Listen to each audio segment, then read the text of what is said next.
Hey, I'm Bob from I Like to Make Stuff. Today on this quick tip, we're going to talk about epoxy.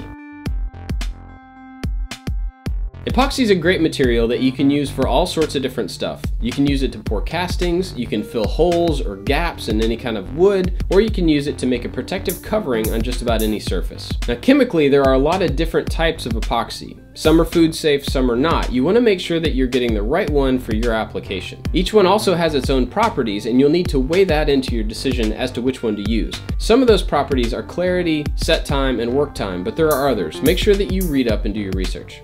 Epoxy comes in all different size containers and usually comes in two parts, the resin and a hardener. The mixture of these two parts is very specific to the one that you buy, so you'll have to read the instructions. Once you mix them together, you have a certain amount of time to work with it before it starts setting up. Then you need to be aware of the full cure time before you do anything else with it.